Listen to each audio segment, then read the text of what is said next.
Hey YouTube! This is Matt here with Maple Mountain Fireplace. Hey, today we're going to show you how to install the Elegance 40 wood burning fireplace. This is an airtight, EPA certified wood burning fireplace. It is under 2 grams of smoke, so it is EPA certified for 2020. It will heat up to about 2,500 square feet, and it is up to 100,000 BTUs. So this fireplace is a heater. All right guys, so the first thing we're gonna do is set the unit in place, and we just wanna make sure it's flush with the front, make sure it's level, and we've got equal space on each side. And then we're going to secure it to the hearth. So you can see this fireplace does require metal studs. Next, anchor plate. We've got the little gasket on there, and we're gonna attach the anchor plate to the top of the fireplace. And we've got our laser tool that gives us a nice center mark, and we're gonna transfer that mark to the fire stop. Cut a 12 by 12 inch square hole. This is for our fire stop and to have clearance to combustibles for our chimney pipe. So we'll just square that, mark it, and trim it out. This is our Class A chimney. This is TLC Amerivent brand, 316 stainless inside and out. It's got a nice twist lock to it and a locking band. Make sure those are secure. Here comes the fire stop. We get the pipe level and secure the fire stop. We make these ourselves. It's pretty cheap. Piece of sheet metal with a hole in it. So we're going to transfer this laser again, cut out the attic space.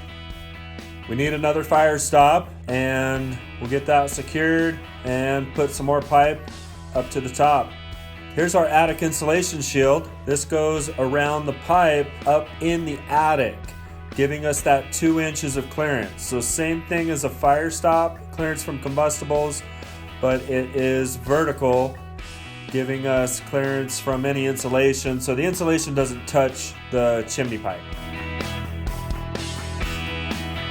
Same thing, lasered up through to the roof, put our screw in there.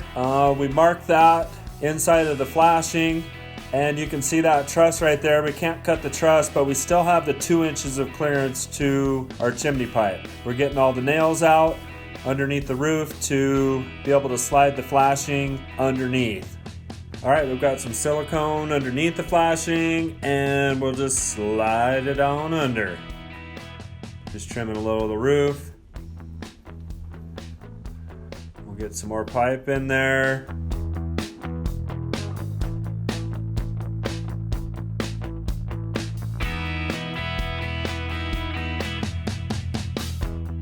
Storm collar. This keeps the water from going down in the flashing where you could see it was a vented flashing on the top of the cone. Extra silicone. I don't think you can use too much silicone. We don't ever have leaky roofs. That sticker was put on upside down by the factory. 10-foot-2 rule. The rule is we need to be 2 feet higher than anything 10 feet away. We got 17 inches plus the cap, or the minimum coming out of the roof needs to be about 3 feet. We have a little over 4 feet out of the roof. Okay, next we're gonna move to the inside again and do the heat ducts. This is a gravity heat duct. No fan is required. However, if you put the fan on the fireplace, it actually blows to these top heat ducts. So we've got a 10-foot piece of ducting. This is 8-inch foil or insulated wrapped aluminum ducting. We're just gonna cut that in half. Got a little elbow for the top piece that connects to the duct on the top. and then connect it to the bottom opening on the fireplace.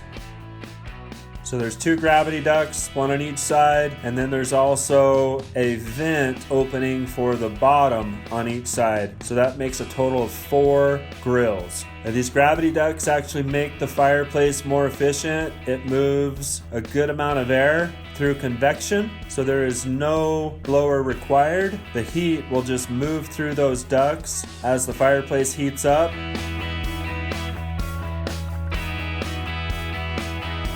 So here we are, we're gonna light the first fire. We're putting the kindling on top, a couple little logs. So because this is the first fire, we are curing the fireplace. We wanna draw the moisture out of the soapstone nice and slow. Your air control, you want to push it all the way in, the lever on the left, and then the other one moves to the left to give you the most air. So once this heats up, it has a spring, heat activated spring that will push the air control out, which decreases the amount of air, making the fireplace more efficient. So this fireplace requires metal studs. The minimum is 56 by 40 inches wide. So within the metal studs, you also have the requirement of non-combustible material such as cement board, tile, brick. It has to be non-combustible. So this is the Elegance 40 by Ambiance. This is our best-selling wood-burning fireplace. It is the most efficient, it has the largest glass, and it is the overall best value in an airtight wood-burning fireplace. Here's the heat duct system. Now we've got the fireplace nice and hot, and you can see the amount of airflow coming off of these ducts. 177 degrees. That's pretty warm air for coming out of a fireplace without a blower. You're also getting the radiant heat from the glass, and 184 degrees. Hey guys, thanks for watching. Please subscribe for more content like this, and give us a like. Check us out at MapleMountainFireplace.com, and we'll see you next time.